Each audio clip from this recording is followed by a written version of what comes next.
département a souhaité cet équipement, le Prisme, parce que nous considérons que, y compris dans le sport, il faut permettre la pratique de tout avec tous. Et donc, dès la conception de cet équipement, il sera universel, c'est-à-dire qu'il permettra la pratique du sport par des personnes valides et par des personnes en situation de handicap, de tous âges et de tout type de handicap. Et nous avons voulu aussi, compte tenu du fait que ce projet a été labellisé Héritage Paralympique, eh bien qu'il permette la pratique du sport du quotidien, du sport pour tous, mais aussi la pratique du sport de haut niveau et qui permette à des athlètes de se préparer, de s'entraîner, d'être évalués, puisqu'il y aura des espaces de classification, de formation et de recherche, en plus des salles dédiées à la pratique sportive. C'est un projet qui va permettre à tout le monde de pratiquer le sport, qu'on soit valide ou en situation de handicap.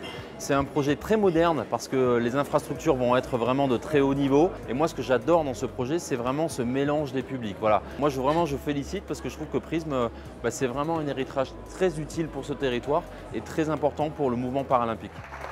Le Prisme, ça va être une formidable opportunité pour les établissements et services médico-sociaux du département qui vont pouvoir s'appuyer de ce centre de ressources pour améliorer la pratique sportive de leurs enfants, de leurs adultes à l'intérieur, mais surtout aussi à l'extérieur et de pouvoir mettre en place une pratique sportive partagée. C'est une vraie belle initiative qui est portée par le département Seine-Saint-Denis, qui va vraiment dans le sens des JO 2024 avec la cohabitation entre les publics valides et les publics à besoins spécifiques.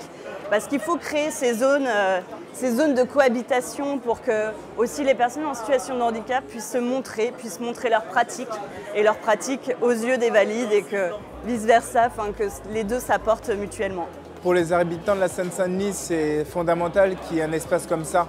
Et en tant qu'ambassadeur des Jeux Olympiques et Paralympiques Paris 2024, je suis très heureux qu'un espace comme ça puisse voir le jour grâce au concours des Jeux Olympiques et Paralympiques.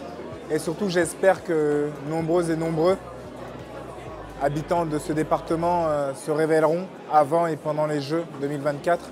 Et surtout que ça leur donnera l'énergie pour aller plus loin et pour faire du sport, surtout donner l'envie aux enfants, à la jeunesse, de faire du sport et de se dire qu'eux aussi peuvent avoir l'occasion de faire les Jeux et de faire d'autres compétitions de haut niveau.